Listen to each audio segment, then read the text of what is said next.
ter ayu wa kai war kula yang hut konyang ache ko chen ni po ma bai dai ne kir konyang da ter ayu wa kai war kula yang hut konyang ache ko chen ni po ma bai dai ban ayeran tulu na wi choden kuin kem ti nya na konyang ai ni tandu ka kan ti kan ka ai ti ni chi mo skoria kai ma ni na ken man hero no ni kai mo nya kai mo man ni do mu te ni chen ni na ban ti wa no we ban ayeran tulu na wi chonom kuin kem ti nya na konyang ai ni tandu ka kan ti kan ka ai ti ni chi mo skoria kai ma ni na ken man hero no ni kai mo nya kai mo man ni do mu te ni chen ni na ban ti wa no we ban ayeran tulu na wi chogar kuin kem ti nya na konyang ai ni tandu ka kan ti kan ka ai ti ni chi mo skoria kai ma ni na ken man hero no ni kai mo nya kai mo man ni do mu te ni chen ni na ban ti wa no we ban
ter ayu wa kai war kula yang hut konyang ache ko chen ni po ma bai dai ne kir konyang da ter ayu wa kai war kula yang hut konyang ache ko chen ni po ma bai dai ban ayeran tulu na wi choden kuin kem ti nya na konyang kai ken tandu ka kan ti kan ka ai ti ni chi mo skoria kai ma ni na ken mai hero no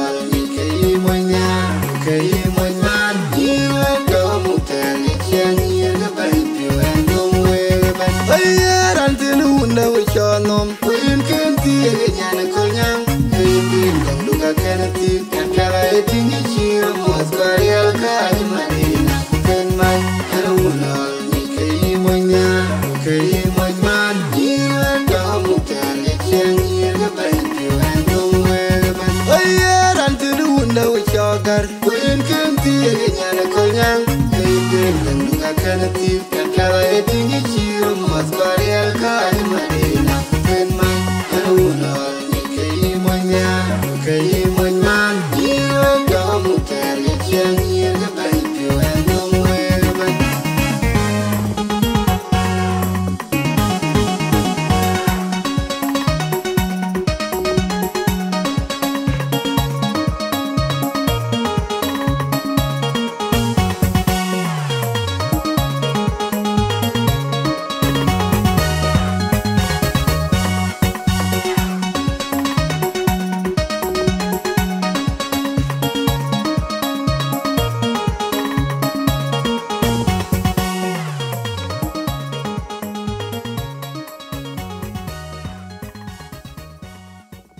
cho pol bia pol chaloi panya bo pol yin ko vel nit ka bi or bi loy ne yin ka kunome yin ke ko che ke loy banin ke jodi yen in la ngare cái lối cái dia ai nói coi chụp hình ba mình lo ambulance direct to the point ai nói bài cái lối của ai như con nhang cái child supporting girl child's education ano African proverb jam that if you educate a woman or a girl you have educated a nation banaya moja kuena ke self kata pure teto bana janya pure kinje baya ta pure kunji family acha coin inga kulu wa tino nyir kolnya wa gono ngir tu ko kwan bu ko sponsor wa nyir kolnya bu ko kwen kwa chin rier bene no rier bene we ko chigwer so kene ke no wa chol ko ba bene tine kula ko ba witness kedan loy ko kunyir ka to ba ka tingala koslo da telo non beno ka pier reality nyira kor bu ko kwen ko kor bu nyir support ya da kaine nyir support ato anya dike no ka nyir non e chulo le nyira bu ko support ya da akede ni chola sanitary towels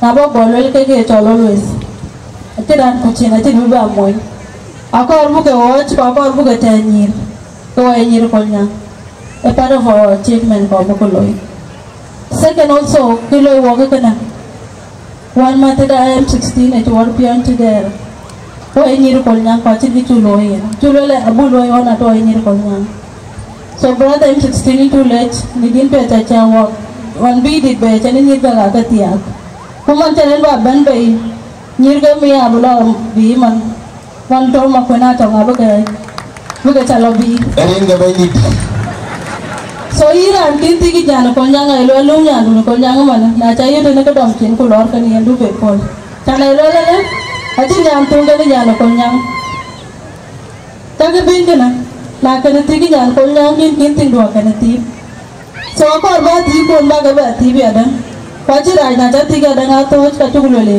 kin ting ti ba mar jana konyang ka beni mer jana konyang abalayo Balai pengen jadi kacip bulai. So, long korban one year supported. Ache only for raising buku loy tena. Wak cai ban baik kan idea. Anong selun korban kuliau. Tan cai dah kelim. Bu kurut tena ku berkula dumia berku belim. Bu bawa kuat. So anong selun penyata. Acu Yusuf Mangga. Seluna na buliau. Kabar one year abu kelum niru kolnya buka piot. Tan korban piot nai nom piot nai nom.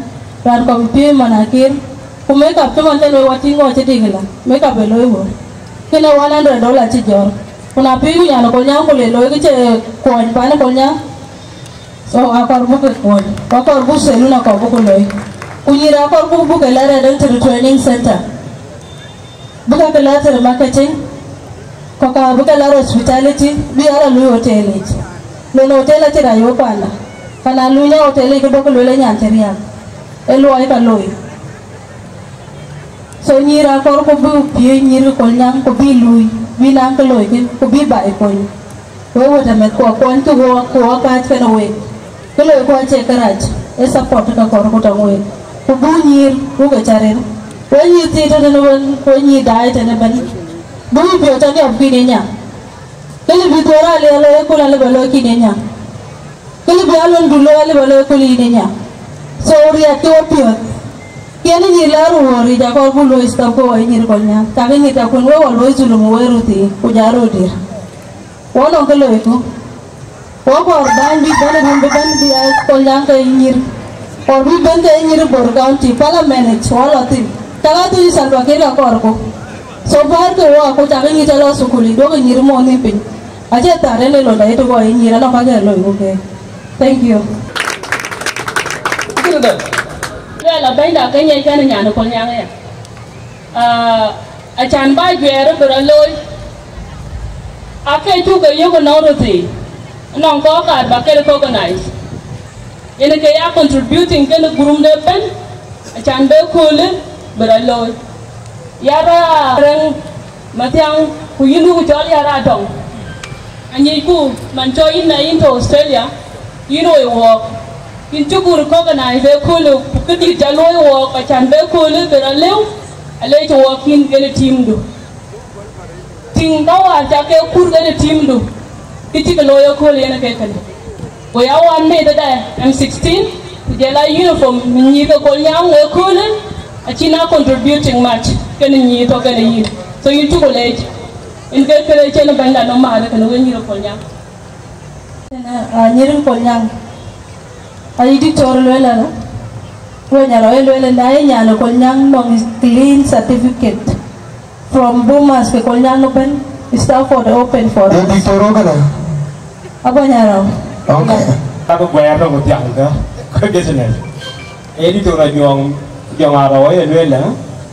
Kini itu Konyang, kini kalau cuma aku korek di Girls Child Education di Latwe, ke Star International. Mana Konyang ke Golden, mana kamu ke? Kayaknya jong arwah. Nyantuk, tukul Buma. So Buma Konyang, ku ikuti, kenyir ketik, kuka gol kayak dorong. Kaya ketika ini namanya. Konya akhirnya abad kayaknya non clean certificate from secondary school. Cukup. Keran muncul betul kan lalu ya cola juang. Ringkaun wa kujang di lagi. Put kolaban bamatik gas of corona. My brother, honorable, actual Mabil Pio. All the gases here to Nor, into Mod, Red, and I am grateful. I can tell that invitation to honor with a band. I lay work here with you. I read the band. When I can't go on a jammy, all up here, you mean a red.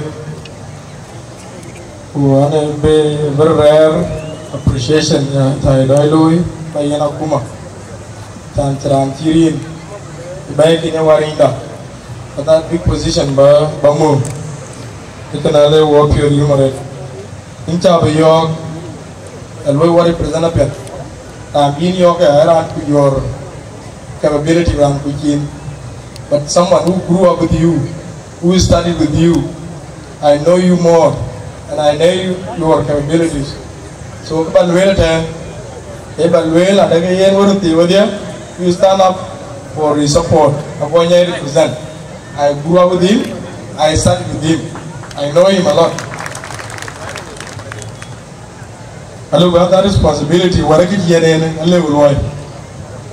So, if you lower and abandon.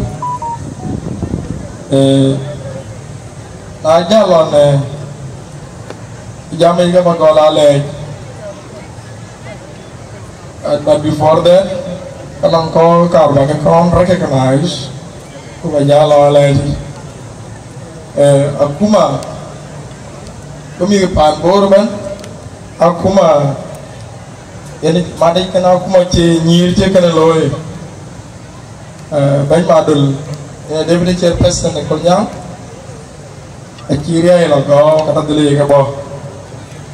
Secretary General, which Magog, atau Imbrajor by meeting, which Magog and KSG, Honorable Speaker Leo Mane, but his deputy atau Samuel Lee, I chair Imbrajor by meeting. Welcome.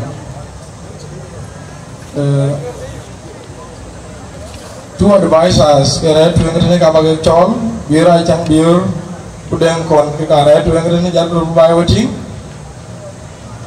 Kaka Kata, Nakajagating Nagaja Ban, Manichul Maluela Juong, Villa Muchian, Kating Nagaja Ban. The other one on Bang, Kabuma, Wakagi, Ato. Apa kalau you chicken you didn't aku tu ajang jangkui Imbrajor by meeting chairperson Konyang Buma wala ada one of the deputy chairperson cuy ke you gonna get to so chau ba wan abiyai Imbrajor by meeting deputy chairperson cuy ke Buma welcome Ganang Makir Chairperson Gag Buma, Chairperson Atong Akolatom by Kangibanya Paikir Buma, Chairperson Burmai, Chairperson Goy Buma, the newly created Buma, Chairperson Denga Chong Deng, Ben Pariak Buma. Thank you, welcome. Yeah, then. And you know, my chairperson, Deng Panchol, a Brajorin, a young walker in the Warina Walker, go where we'll be ever. Deng Panchol, a chat in a thing, the Bangla Chian, chairperson in a go. Okay. About the routine I learned in Panyaka and Pujan because water, a kajan who in walk and by. The other, and then the Dengaram, then a Kajwa heading, a Louis Gandeng, share ready. Then get a shell, white and like a new. Ian and Tajor, who catching the Balwell, I am led Kamagama. I like to him. Lapang M16 because they're calling near American on Kitty Delvin current Alier M16 in the you who are you big Japan and Benetton Panan for Benaman you are going on another a Japan and Borajan a group we are told they are among in a little Jorala. Abang ini nanti tinggal kakon canggaga, acing kakak pana.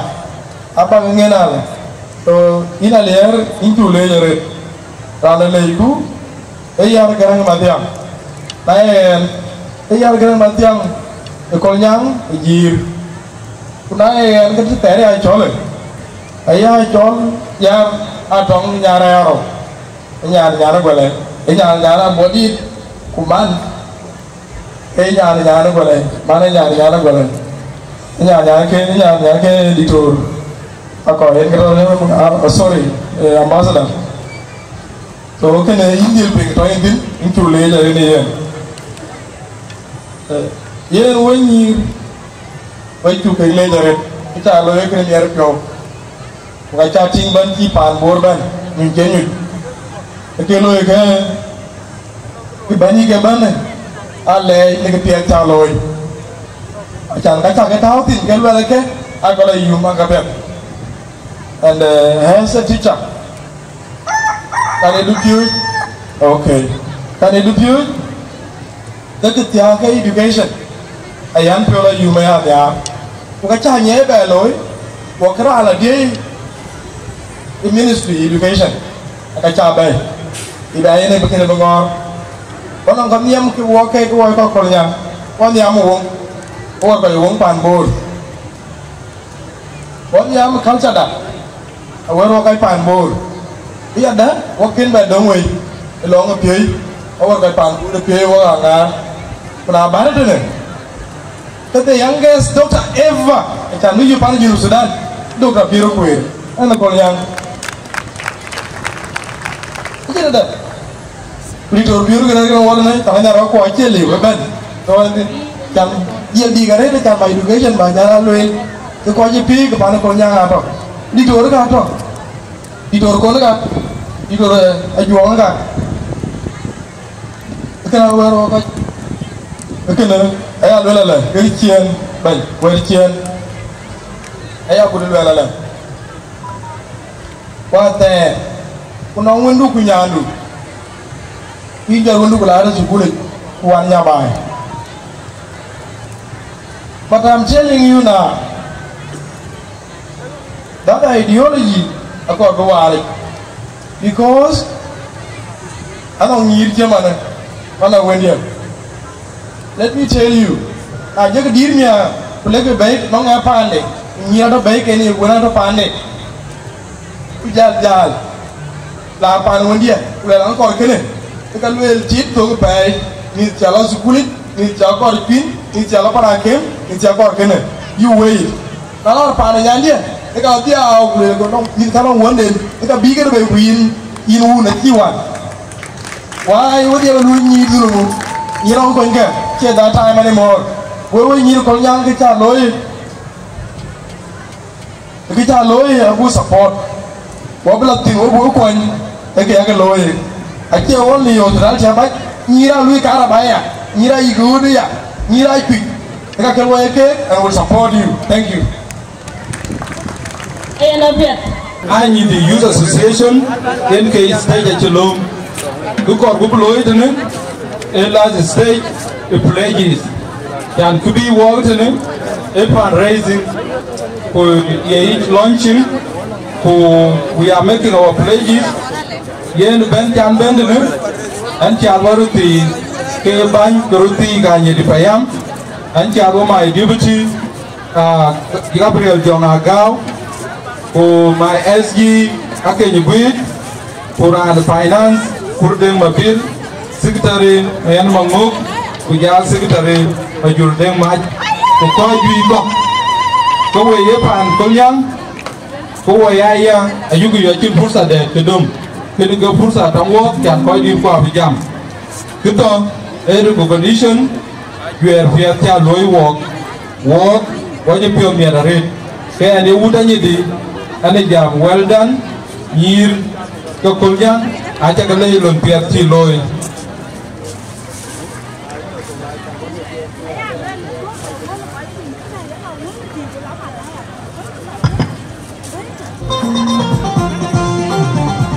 taman ko anya dida acha ditur tona ko ngadier acha kaliam to danalwe. Thank you. Kuku wobble straight to pledges because I am along. Bank a year, I take a thing at the end of your yen go by year association. Yen our total pledges today. Kuwa use Manto Newton with the 5 million SSP. Yen a chit jam di to e jam lei ko jam kien pale jam ko kolnyang a chipale ben occasion kolnyang ko wo di pure mier a yugo water panda so ko bi ko ka bu ga yen opportunity ko we chu gale ja jwer fe ta do thank you ayen na peta we chu gale water nya dia chu gale yen ben to na go en si pa chu ga knowledge lim ken wal yow to yen thank you contribution jalo ni ko kolnyang dan bu dagam ayen na pet we chu gale wo do wala ka rating dai wo ke jitu e jale ani diga bo ani diga e jale ga jabon bana worga kinjam jale ga ben le chairman ko aguti welcome. Okra wona katina ne malai je pe gujara kar ban pe e jale ke di jalben jale ni yus ko to dia pan bor madman pe akamot rim ko konya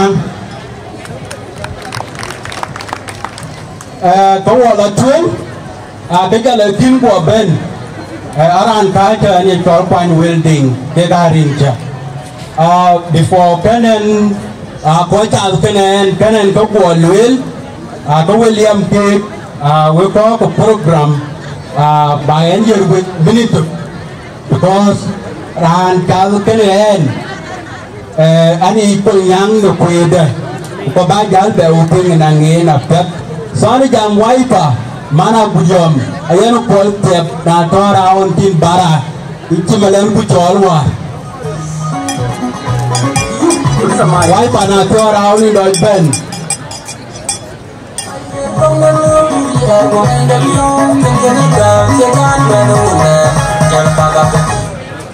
Atian na neng pi halo barrio jam kin kon kon bà này cho mốt ra cho bà anh có cái gì thì nhìn bà già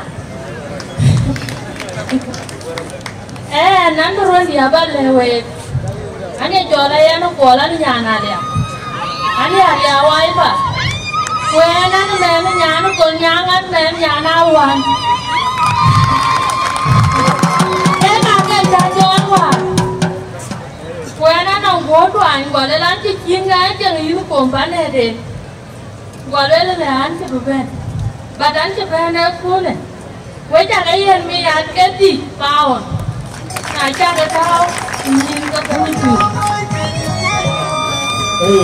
ở tiếng là lính thì era anh kita nên cái này ra yang ya yang kita ben panai dua nak kola ya dia win di tua baik we tak lihat tu 100 South Sudanese foul panai dua ni pan mau ya wan ấy đã là quay vào và giao cô cái thằng nó bàn được kinh doanh tiền từ tiền bớt ta luôn là một lần anh cho qua nhiều vấn đề cái đa cha bằng cái thế này anh làm protocol is kept in place because of time hiện bây giờ lứa cho mấy siêu chẳng ai cho chào hiện là lưu mình game water năng samata engagement chơi trò hiện là mà về cái tôi chơi nó mukta so muktam cái đã có vấn đề muktam medale nang ko to ke executive muktam medale wanang ban ko community na body ko community joe ko community alian so medale kitamate ne ban ke ata ube ko ya red ay to sukara to ne atna bagar tiwaya wero wajam ko ay tale mandagin kita loy ko ay ko nyang ekipia dari kempia whereby na loya wak kita ini nyira ke tingting akila wanga madina berbeto eki ciri kita loy amana le baloi kula we wadi tunjir kona ta loy bukale je ben da nyir ke banyipu yen banyipu ata yora ndir na ka je ni ekipia dari punara jejal jike ada lo banu puita saat na toya wer mukam jale kene wero alwel kulela sukar jale atau ni amante sukar jale tene ni anatira koi ping na we eke tukar dunia wo tu ke budemu we ge de ke chol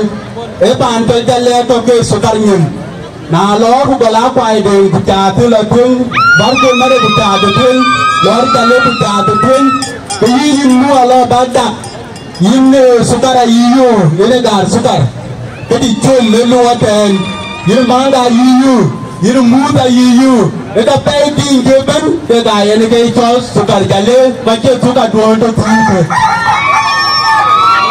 wara ki buta mi jale yin muta ma jonga tanga jo chao e muta mi banyalwet jaga piane to loy tiane 1 million South Sudanese pound. Way too late, Papa Jada, way too late. Way too late. Acha open mention gasa bona protocol ja aran jale untuk ada executive long jale your bagam ni ke kolnyang kujela 500,000 pound. Tapi kan wan kalau udah ran kalau pernah tahu kabar kita tahu apa kayak tadi. Gue tak kelih toko ke bagi kerja.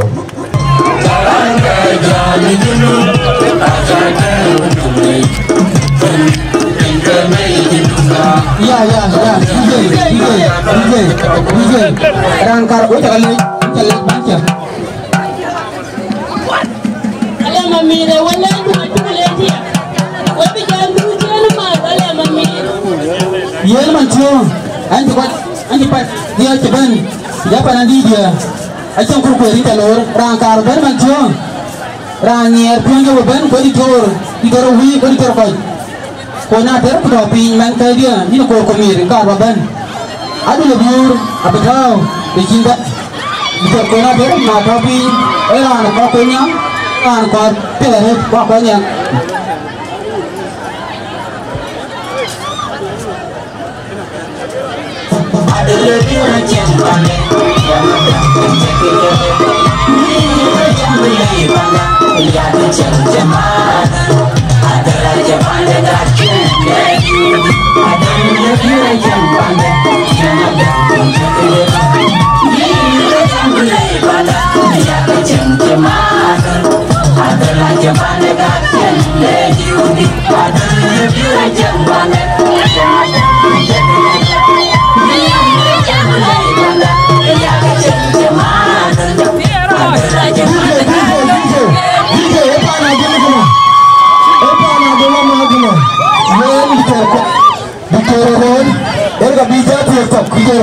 eran teki jangan jalan lele bukan manyan dan apa yang banyak tahun kita baru manyan kai.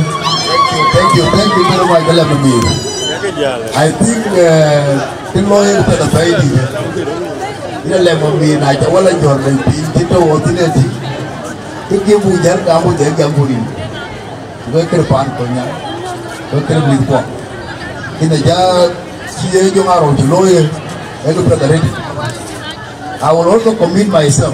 But kami ada. I will be contributing along nyantuk, bagian koi. Pulau koi. Lebih ni. Kita jalan kamu jalan kayak gitu. Kue ni banyak orang jadi $1,000. Thank you.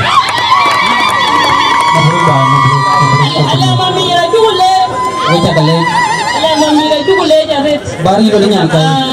Wanong ko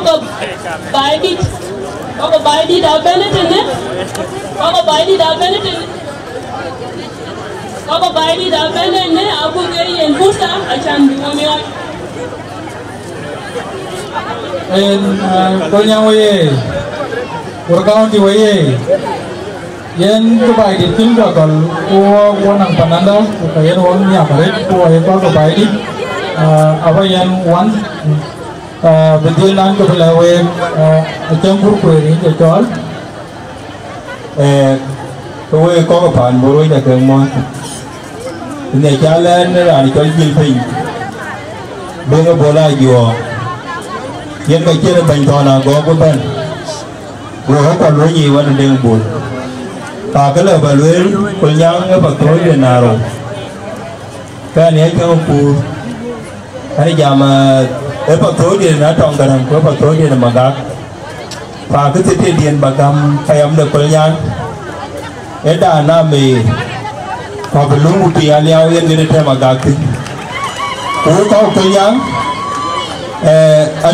an le nyala kan te de bola yuang ti nyala ko koin betir ne tang ani jama war karan dan jalan geran budriya na kuje nam gurger yang pan bor pawarakul acha pingla naga pan jana da pan enna warakul ko lan damaga akina da bargana warakul fa ena na ran tunde ko komiti re komiti juba en ga ka kene na mola na ko mangara kai kurali ukal manyanga to tum manir bo war per juba ani jama war juba ima ko na tong ko gin ko nyang en ma ko wala ni jama war juba ken to ga ber wana ko ye jalber Pan de kai kada mo ko nyang ye ko no yin ko nyang o ko do ala jano dom kine dane ko be mo ko ko ni juba ni en de ga wa ke yin ga bandi tukra na rek jamkur ko kine panani da ko panano bor tulej ki kaloi en ka bai di ki bane ya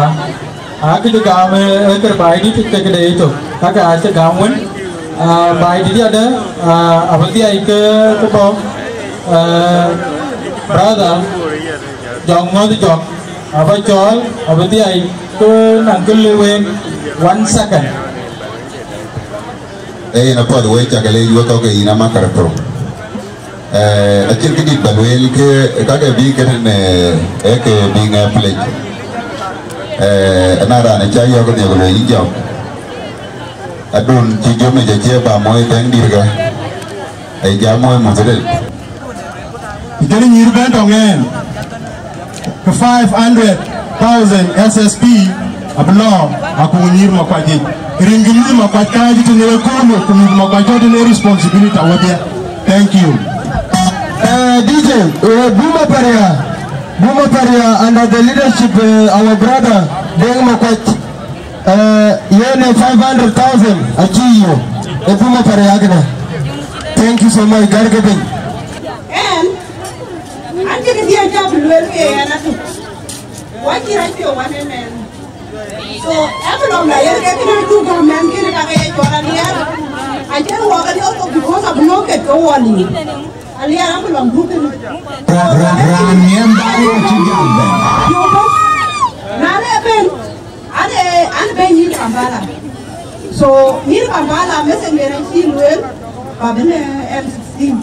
M16 itu kalau itu loh $500. Kalau ni Kampala, aja bawa hir kero. Yom dia, yom but. Atau tu ni wei hir kornya. Erke mesti jaga ni. Jangan kero wei hir ke Kampala, hir ke Juba. Wei jangan leh.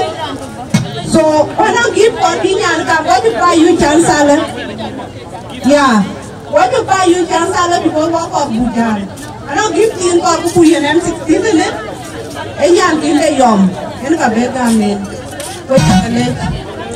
Nabi ni wetu delete kama na kila wetu walk kambi walking M16 ne wati give M16 ba kambi ene ka kula wetu kama anko aga walk angol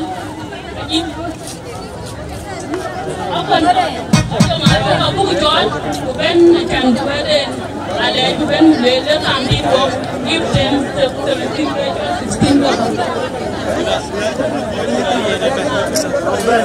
so uncle is ben ba wedu na le to ben le to ben da ni give the more petty cook kambi ene ka ju ben ku ko la le to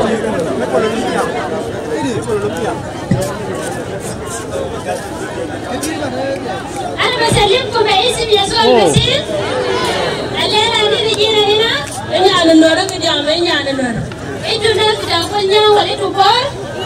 أنا بيجينا لأقول أنا أمسيستين. أنا بنا بتعمل دين ثلاثة دين قاعدين تبغوا بنسدو جيب كده كله لأقولنا. وساكن معنا كده بتاعي شريك لأقولنا.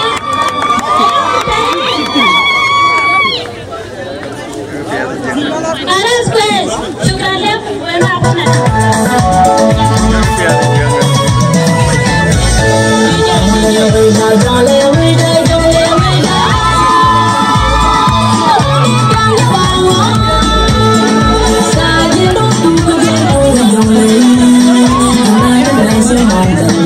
DJ, stop the music. In the meanwhile, one orang agak Buma, ikut bona maluan. Baca kena tinggi, kuir tauping, awar tauping, madam awar taupingnya jam le, anak maluan, anak tui mayadi, one man agak Buma, ini tu kolnya nanti kayen 2 million, tu keren.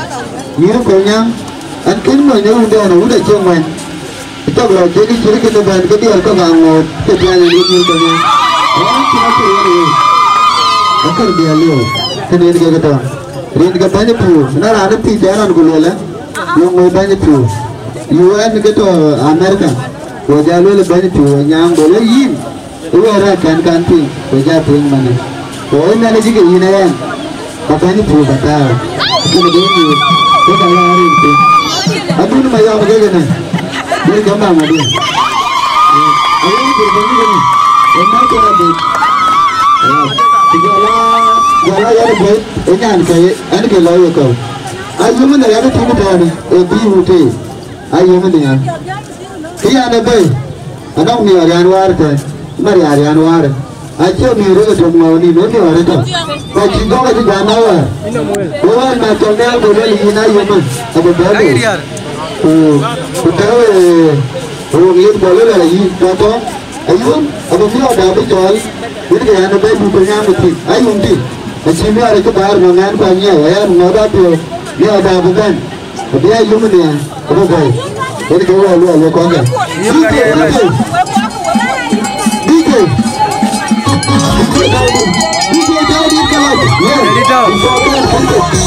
jadi jalan sendiri yang jalan untuk yang betul ukare dia itu dia ayam ini hari ini tentar dia begitu kan betul cuma biar ke kenyang bagi jalan betul jadi kalau orang betul betul dan kita betul orang betul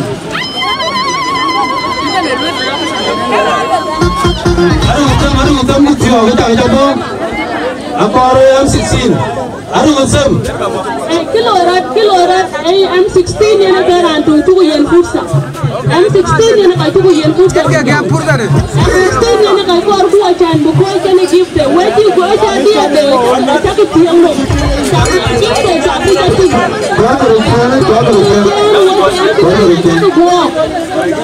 Ta ko go le jama.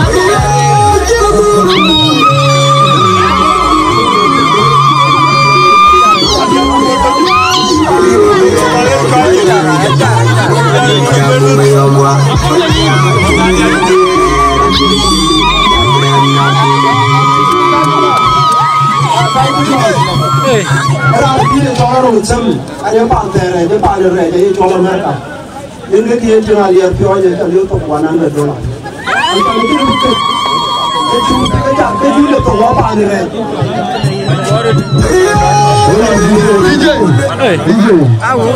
Ana chola jang malana jo gara na woni nyam ka ate yam yo mama dimawa kan fitin ajam yande ta 500,000 ani ko pe tanan ko dur kan di dur thank you yen makara ko wajul lo bola lo ko yen ko yara bol wanda ga mo gidan ana jama'an jol bola gudaja manjara yo ma gudo yen ga to yen ma musu ko gudo era to rutem ati yen 500 pound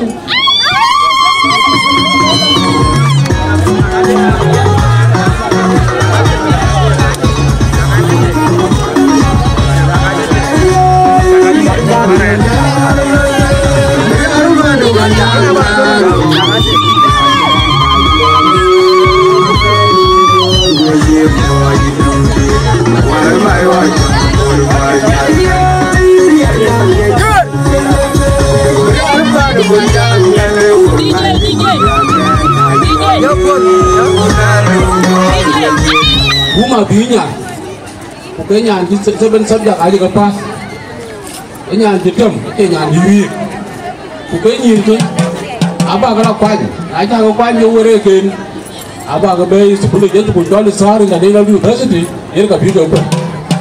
Kalau itu cool, pada mana konyang, ikan ni ada kebab tip, ini rokai kau jual kuali tip itu cool. Ia lah bagi ni tip, kuali itu tetap. Kita apa kalau buma kering nyantok.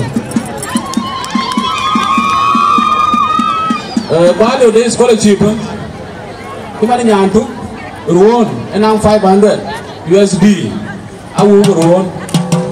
Kita ke university, tapi amu sulit ke.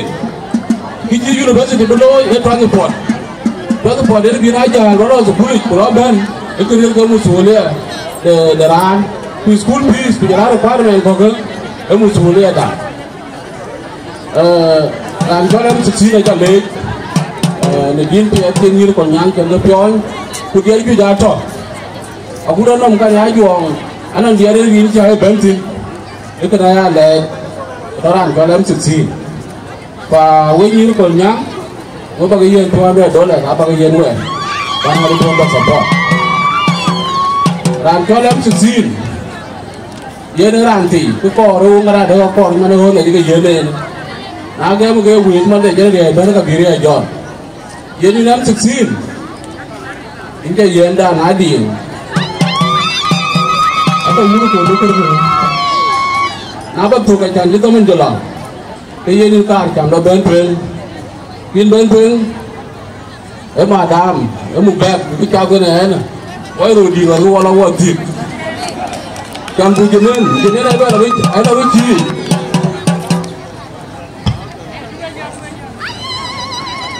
war ini ke invitation chen ban ku be dia ra ga pin dia nam 16 ando ka ko bo ye na ka ba la tin pa na dia tin dien ba la ye ne pa ka jam dia bai aba yen ki tin den ba loel ko ba gib de ba gam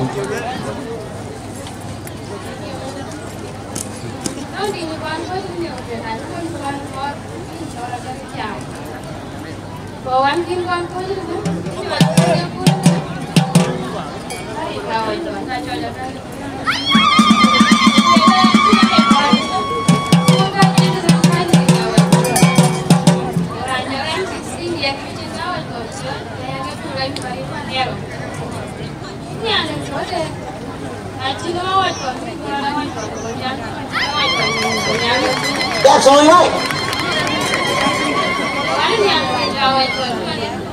Em xịt đi học cái thì cái đấy chạy chả cái đây em cho con đi học cái em xịt đi ra chụp cái mới chạy chả cái này em xịt đi con đi học cái vấn đề em đi học cái này mà cái em xịt đi học cái vấn đề đây mà đấy là cho nên mà em xịt đi tiêu không cái đó thì tiêu được cái gì mình đã phải cái này là tự nhiên được cái này em là bảo cái em xịt đi miệt em xịt đi là nó có những cái gì là mình bảo là tụi mình qua ra mà nào vậy thôi biar pun jangan gerak keluar ke neraka.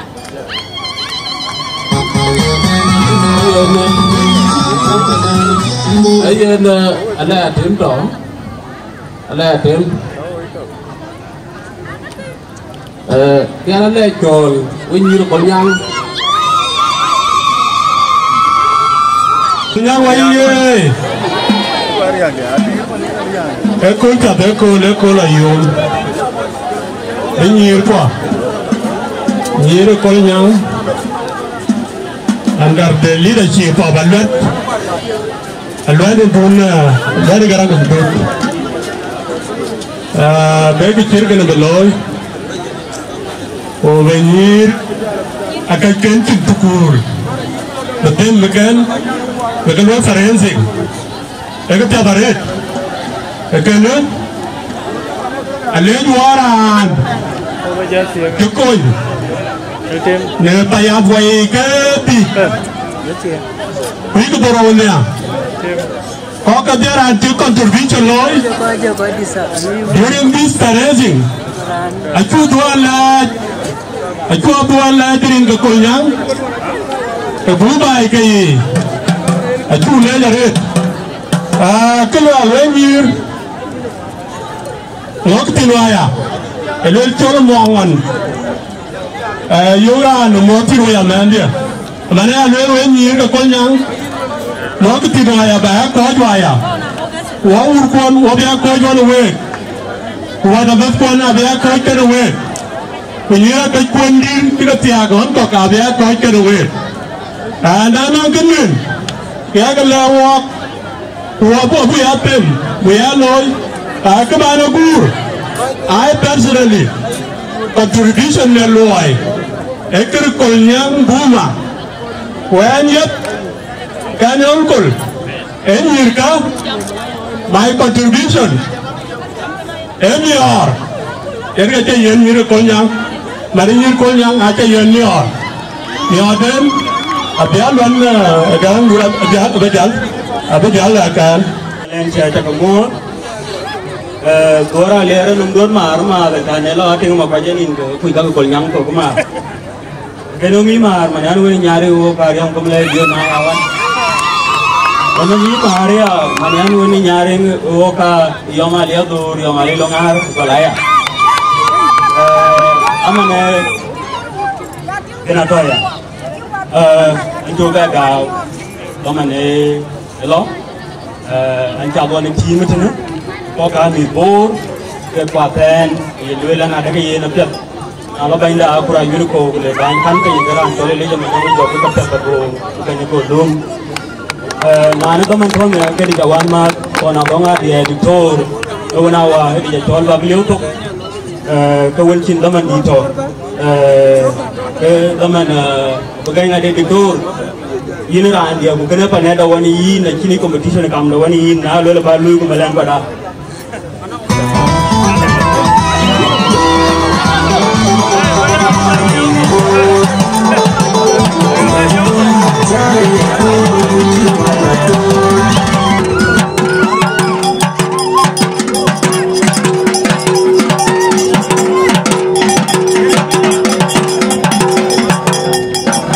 Kalau kena malah rower ka, orang yang main tu wajib bayar pada kena sini competition naik ke.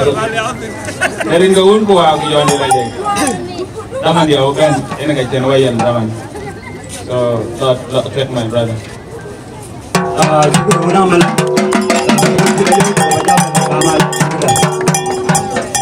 Gue melence, gue panada. Anak orang kenyang, jauh lihat di kenyang. Karena kita banyak tu, benar aku berarti tu, anak langgon, ambil kan orang baik, siapa yang nombor 6, cuma le jauh nama le luar macam apa, anak langgon, anak langan, punaya rantiwe, dari kepayam kaba kejal gam dari bingaya tiai, nombor macam apa, benang kau jual lebih payam lebih golda, so ni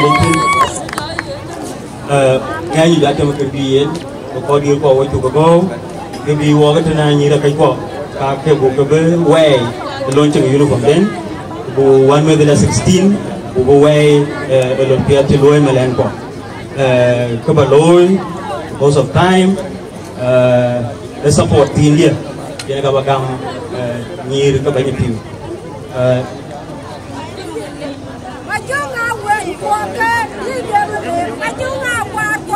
Here my dad tell me that I'm going to go to. I don't want to make a video. I'm going to put no more responsibility. And now I tell you to 1 million. Sugren Bola Pew and contribution to Indian 2 million pounds. Apa yang ini katanya Pew bukan di karyo. Where Indian berjalan ini orang dia kemudian dia coping. Ani jamai ke to your service melencha ako ni jaga luel ang vocational training center aya luel do pio do jaga tolder ayen pa ko ko gaja kaban di suai jalur kaban vocational training center abai bor complex ko ben wo pio ni ka ko ni gaja katin ko ba nan ko ba galei kokya we kaya nyam ane didu nang we chen wa achin kena ada gam kol nyang ko na daga chul mung ke mu liu ita kaya an ku to ka ba temru da du ka de ke chen ka so we ba ke 1 million we dia kol nyang we ka ko ni ko na fiata ini ke inta le yoni team du the case of honor and the Panbor globally Victoria Volunteer acting chair BCYA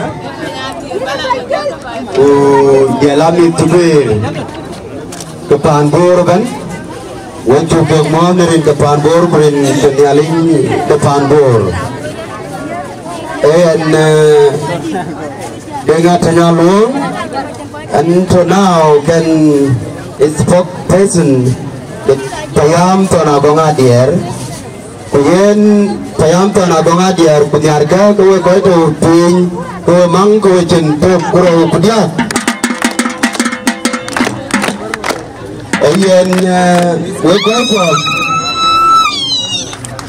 we ko which working in cultural affairs kuyen ko you working apart from our guests kau yang ni ke Panbor, ekol dan culture biwa culture penyuat wana ekolnyang, and then my second home ekolnyang payaman men yan bengkualan men yan awan luol, and men yan I want to take this opportunity.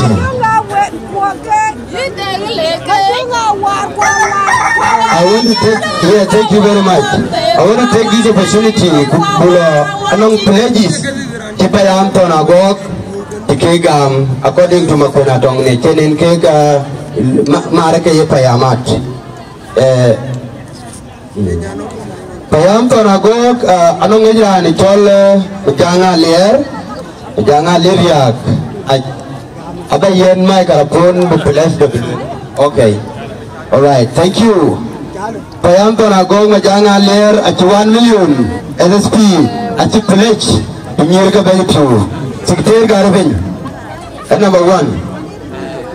Number 2, era Nichol Garangong Monche at 1 million SSP at the pledge. Garvin yes SG. Number 3,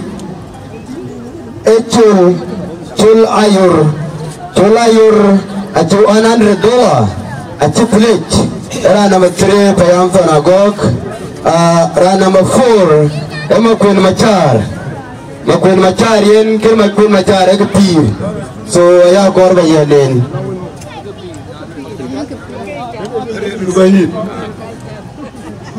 Nan kulnyang an munyan golay. Nyana jo. Ko ka janu nu. Ran jam to ne won jam je. Na kai won jam nu. In Chadolian and Chadon Gambia. Where do you hear? I know Kukilo Radia Jamin, where you and Danako. Danako to my power. When any Choma Queen was carrying up, there I do. Thank you. Yen Eda Nakwe Ekuataga Pir.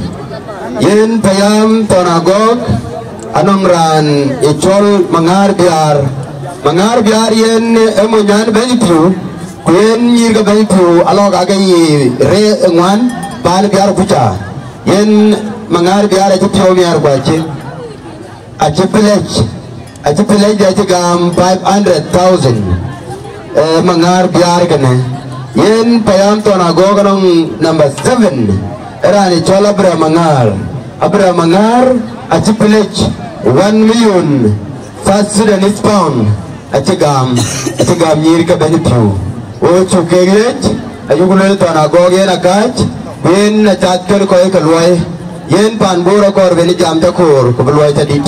Thank you. What the Loy and Jam I told Tonagog dear. Between year Cabana Pew at again 2 million pounds. The Araka didn't year at again 1 million pounds.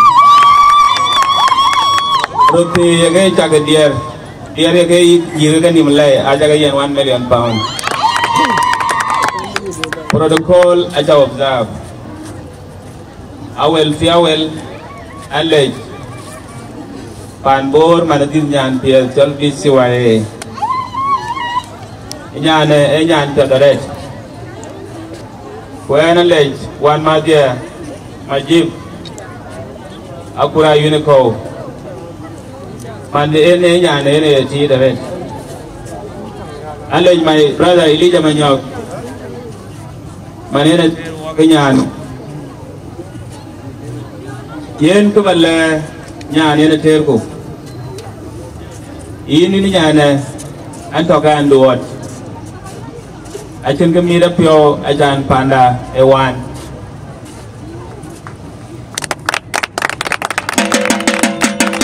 Panda Chiria, Panda Chiba Chiang, Goka Panda, Achiba better by today.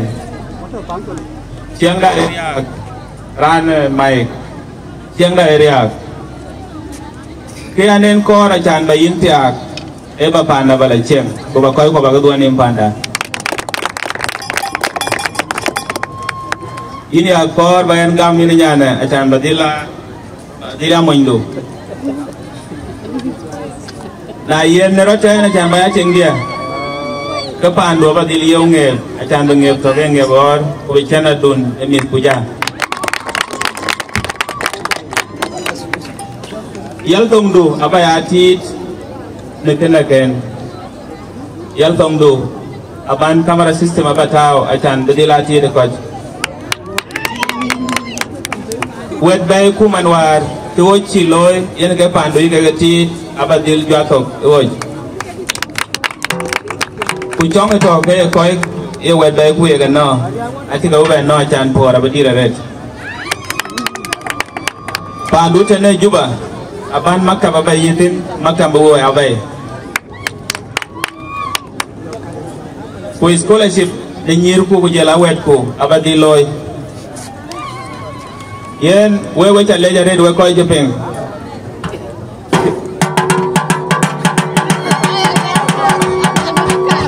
emior wen yaga ting de tege tene emior culture achan diranda be che kuilom kai wa ko je biswa e ke chol chiangda ke nyol ku en ai lo iwelo ga ping wewe ko chen na rer ping pan bora kor bu chenga wa gu por pe nya chan bu dila nyoj doida ne ke loy ku ben kor bu dila por pe jaman na chwa nyoj pe bu ko tele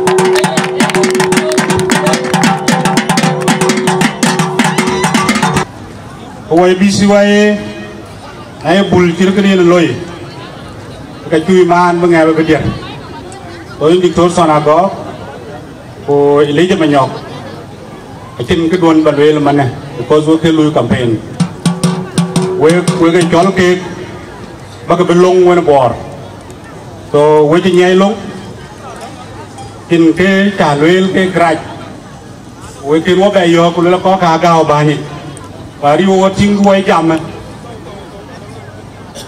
này ra nó lo cái job chứ mà đen này là của nó cái im là thì quay lôi cái ngà của người dùng nó cái lôi à cái pin còn này chỉ cái pin cái piat cái piat đồ được cây quên cái này cái toàn quên cái là pan bor bên akor bu kalse cirka to kana wa artist bulum pananin ko mana aja to ale ban limmi anong pan bor to tene bor to ir bor to bai ya lula la tam ku bor loy ju pananin ko aja to ko che ajruai ale bi nge ka nya na nge tia ka dai aja to ya lula ki wo po wo dai papin mengai kade to ke na lula palku na je koi tak dier ter ke ga koi ke na china li ko lo ga ji mar pyo to kai kade to ka lo in bai jali mar jel gu ter jel gu pol koi che cho ki koi che yen je ter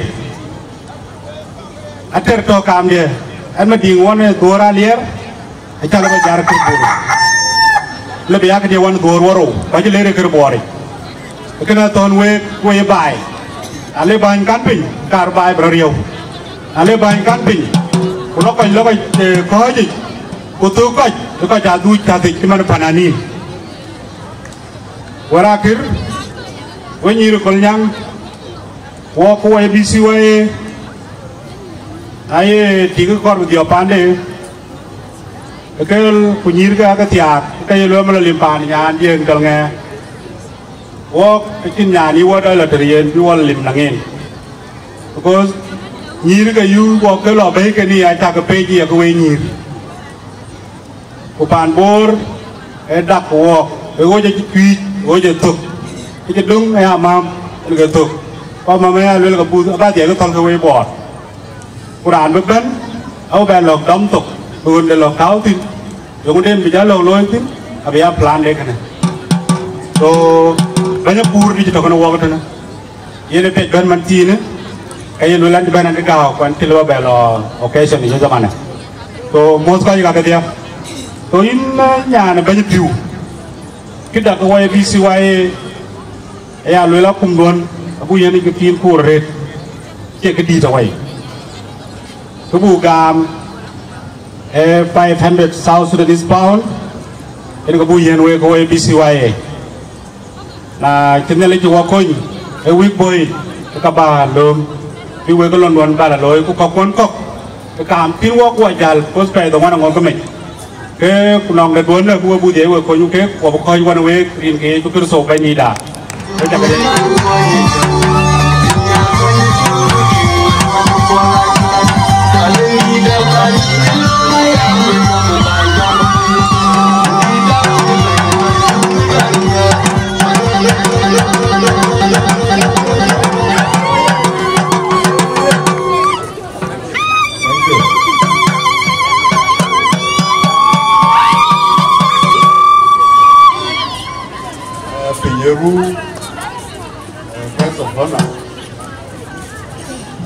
coi chặt cái gì có đi cái bàn bố đó thế này I believe that nor cái thế này cái là chun mà lэр cái nên ra jalan chặt cái gì cái dòng haro đó tên bố nó đó tên cái gì chuẩn nó có ra hắn có cả chặt cái tiếng we phần anh đi bộ we chắc có một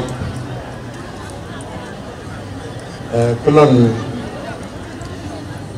phần anh chơi pan dùng cái gì nhìn cái đồ và khi về làm việc của nó pan bồi gì nhìn cái đấy nhìn cái tiền có còn một kiểu tiền như thế anh bị phiêu rồi cái chuyện lôi bánh toàn wal na to những cái lễ because cái cho lên và bên nó cái gì cái lửa anh ấy bố và rất khôn dàn đến nó tổ bánh bisuai bánh giòn rìa cái cha cái bố mình tí nó bố chỉ tới cái này và nó có cái sự nó lửa rất là khôn những cái chẳng đều với roti khai lý giờ nhọc giờ lá to nào có cũng tốt còn với chặt cái lê bà bên cái đồ này cái gì nó quay nhót thì nào nó coi phản thức nó có nguồn thức cũng bé cái như cái phản thức cái tiền ở đây cái gì anh cái jam đồn by APS or constitution don't campaign depend as per bylaws campaign jaloi kuna boka jo education sirkene we bo babia supporting bokon mana toya kitchen we pan bo we ko dir to jena mara abun marandi mama le kan mod we ma ke ya ngi cham don we ya dir bo to tene bor ano cái gì rồi anh ấy phải là đi qua na quá gut un từ bên ấy quá tin cái rồi thì vẫn lo lại cha rồi thì nó biok cái gì nó nói hoàn cái nó nói phiu nó un bè lát thì cái này kêu vào ai chơi cái chơi à rồi chơi là nó cái chế luyện bàn bồ nó có lần chùa mặt vật tiếc với bây giờ bàn bồ 2023 luyện là kêu bài ao cái lùi bài ao cái lùi cái cháu kuma là tiền này kuma vào cái bên này thì nó có bàn bồ nó kêu có bàn là ao và yêu có bao kuma vào ngar bài cái này rocol kuma lo lấy chút lối để chạm mà được cái gì lúc bây giờ mình cả ruti cái gì đấy cái train lúc bây giờ mà tung ra cái bài hát thì cái có cái gì ra chỉ cái lá chén anh như thế mà anh như thế và bây giờ cái có wildlife apa cái gì đó cái gì cái có cái sự luôn cái tiêm thì bố bên cái con có rất là phải làm thì chẳng bài gió rồi bùi rú bùa là war có đến bùa pur pay up 50,000 per dan ujuri livestock elo wai lu wal be ni ko bum a loy ke ba ko pay pan go kin ne lu tene yang ken kai boy yong tene ka kin ke ko ngo de sije ke ma dit ko pay mà dit ken ko di pon ko lui kan ka a lui bi ko pay por ko e mariere ne tum lu nya pa che ti ko be lu ti ko pa ko ma ne ka aka lor yin ga chak de pan bo ko ka che yu ku le gol ma lim to ablar pan ya e bor county e ku di ja ku ma chu tautin yin ga te cái nó qua cái cái chạm đó là nó cái chữ cơn rồi có ra là bài gì nhiều người nó lo à ở quê ở đây bao khu bên mình mà điền cái chú tí chú qua tí cái chú qua tí cái bên của nhiều mà điền bây giờ ra được phân Iran từ du Iran từ tri Iran từ nó lên bắc mà điền cái này bây giờ mà điền nó đấy còn có liên của bên này những cái con lấy Iran từ chơi kia baranyeti Iran to makwa jipan baranyeti ko ta ke ban awa kan ani di jalbe te atir bi ala kamit ti ja ku ñu tin ngetra ku ñu di wo ban juba to bay tele ci to bay tele juba ci to bay tele ko ay ban tin da nga ja ku ñu tin ya ku ñu tin ngay wer man we lomka na da ki juro loy wo kai ba ni nó có giảm nữa nay giờ có những thứ mà tiền cứ càng áp cura thôi biết mà cái chú bà về lá nó mới cái tiền không cura thì chú bà về lá đi phân loại cái này bên tiêu cái này cái tiền kiri gọi là cura thì aku mà bar chín ele beri tin cura ceba la rare gini aku mà kiri jala oi aci cái oi ini kau ini kau itu kan, nanam kau pun kau, pada borkan itu menjing adom, kalau aku melebai, urawari itu tin dia lah itu, so we, oke bayi liam nom, ini panaria, panai ibu kalau bayi, jamu kalau bayi yang aku mah, kalau kau, nanti mata bendi, lalu hadir ke bayi. Branche benche wino fesuga Canada te depende ata ni mak governor commissioner di kurbula bay bu ci lew ñi jaar sié ci kurbula bay ci lew ñi ci jaar ta ping yuan ta yene ci tie wono koy de ke jam la wono koy vulnerable bu ko loyete ana ti tron ki yuan ben wo jën jor watching coi cái right, watching coi cái miếng, cái gì cái cham, cái gì giá bài, mà cái gì cham, con này chụp bàn đào, lúc cái bàn là trên cái con nhỏ quá, abu cái mu, cái gì nó cái mua vỏ, cái với làng cái với coi cái đấy, cái này, anh lôi cú và đi cái decision là coi bàn bố nó đều vào làm, lấy lấy về rồi cái chú mara, cái mar làm xin sana. Bye. Bye ler. Kinom story ertin. Chigri ya kinom bye cái quan chụp. Bye lối chăm quan chi. Con chơi decision đấy vậy. Kulele ka jala ro kiu bye vậy. Ka ja bên lọ. Cái kia là quay nó, anh ấy trên này chụp bài ôi, chụp lên là cái nó cái chửi vô, cái chân bị chửi vô, anh chụp mar phát nó gà nú này, anh lấy bài chụp cái terwar, anh lấy walk qua SPLM, walk lên Medina nó quay, áo áo buku welcome, baru bám mute đâu kher Medina, cái gà nú nào thui chiếu cái mà Medina là cái đó quay chuyện. Alar Medina balar werku balar baidi kalar baidi hengkero wato man jemo ko to baidi aje to werku in cái chân cái chọn thao này thao phiếu tổ Gold town ya ping junub Sudan ban atau piuto kalau numili Dori Barjuba Lor Bor Lor Mangala Lor Bentiu Lor Marakan Lor Koba Lor Bibor acin madit kita warnom rumbe getok ke rumbe to jadi to warnom rumbe water tap to ran mele bi boy pa be bude piu town is about sanitation che piong ke ber ke che nga le ta kai kin ke pa kor ke awa ko ja no ti so tu tia ke piu ke no bai ni town kai tau ke kuna mi ke jel chin je la bi extension alo rot ke ka lui yen in kon ine jamon le marketing alo ku ni abu loy ni wa ba ba ni gel ni mitu ke marketing ke be loy be ke tin ya cha ta ko ke tin Gula gula weru tiap gula luar nawa. Siwa jatuh luar nawa. Aman we juga le kita loy pan kunyang.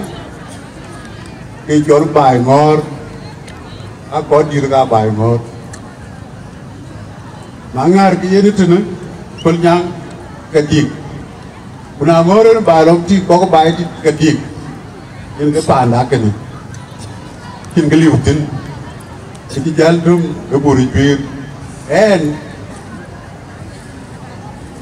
aku kimban ada banyak Sherman war, ada bukan aku, tahun warga lejahan injol, kebaloi, aku menyir $100 per tahun, aku terburu pemilik dia, kes of mana? Oye, penye to kecho kechin penche gam pengariri retona ngaduria penye mama ketogari bete menya keneran kechin tongwen cintam bapora lebut kebutonin kechin tong dai achin yang kan kutin lagi tiam da chalwe bukuan ndai bokala nyur thom danom dekiye jolori. Dan kita pilih apa kan kalau tidak ada hati saya, udah luar dah ini dia bilang hari.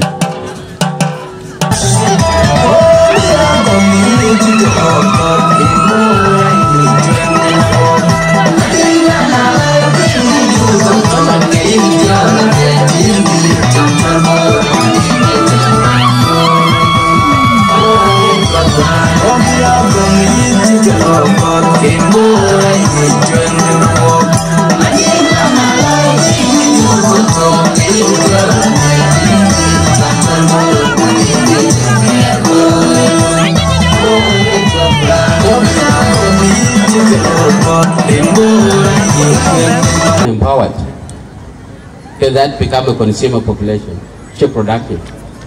So in fact, Boko girls' education, Boko yen very critical attention. Lano, if we empower them, they will contribute to our GDP.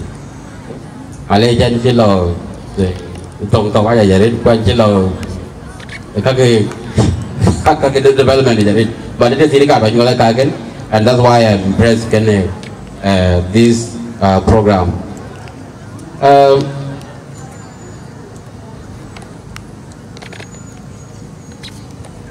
When we work, I think one of our important guests, the chairman the chairman of Greater Board Youth Association, binding wording, but the chairman other engagement, getting a ben, will Kunyang Bakek Bed more on his behalf and on behalf of Matsamde.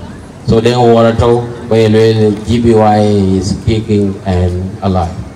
Okay, a message from the chairman.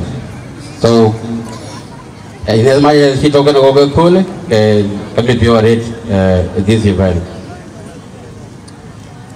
Where BCY aspirant,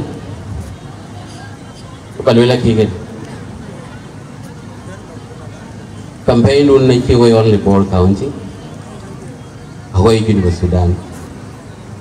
And I like the way you've conducted yourself here, and I want you to do the same as time goes. Temke Pakia observing decorum. Lano community work represented is a great community. So Temke, do not attack your personality. To be ranting, pande, nothing. Don't even touch. Focus on issues. Then I was one of the youth leader, and I was involved in campaign Chirikaka. I know how difficult they are sometimes. The election to when I will reconcile. So them as much as possible, back again will log them kun, begin well what kun. Them can ready my message to you, because this is why any institution below greater board, we are also proud of it. But you think now we grow, other association can equally grow. So our identity go the greater board. The same to Koike Twiggy's Youth Association, their campaign today. I also want to echo the same message to be observing decorum at the campaign for their election. I put Koike Duk, quite a potential chairman very soon. So I'm calling on all our aspirants to observe decorum their campaign. Malaysian gentleman di lagu jajot, kaken kualo, nak ku menyiri, aneng panan yang aku, guna cacing, aci crowd aci move arit, bukan je kejual panen apa itu, I buy lettering, aci we lettering tu ye kau kekolnya, ye brother apa lah buat? Oh wow. So when they all young, I wouldn't get the middle open. So we quite a Persian in your area permit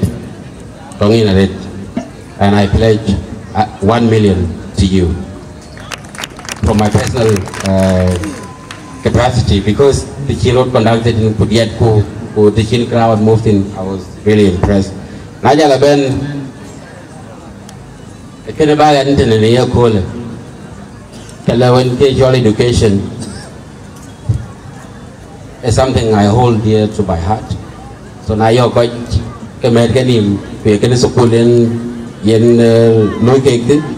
I will definitely, even if Chogan the last point, or can I Kadial baby Hukam cake. Lano education in a equality pay. I shouldn't. Manangang, pachin man read the Chen.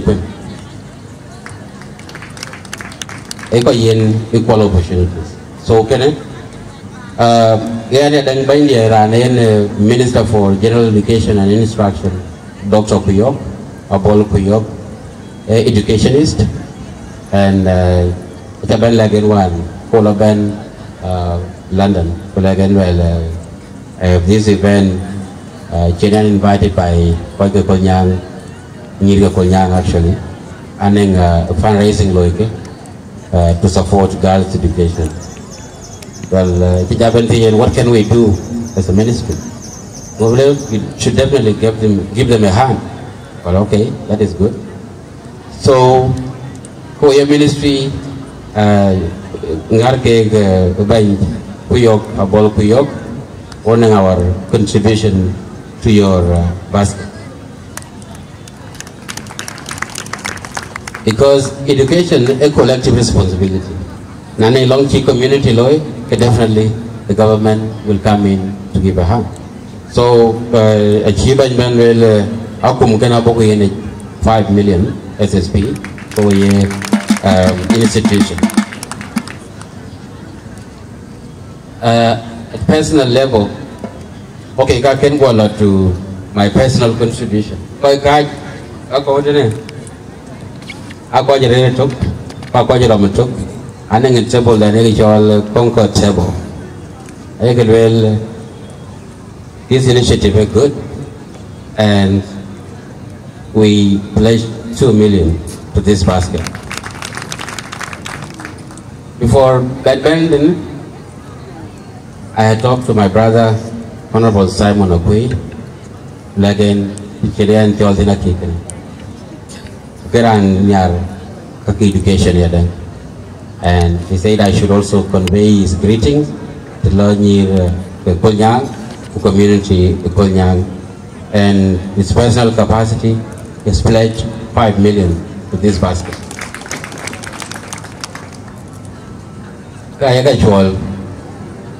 My personal contribution to this is also 5 million.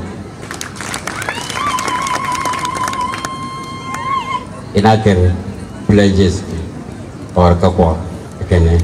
Kubajatok, medan mana jetiang. Upay ni dia ke kajidong man. Kubalur we kajidong, ujake lejare, jake those of us when kidong kien kawe in audience up to this time. Nyale jabe ler by the pialogo, the gan ko biwe gedi. Nyale gato kene we that gato be.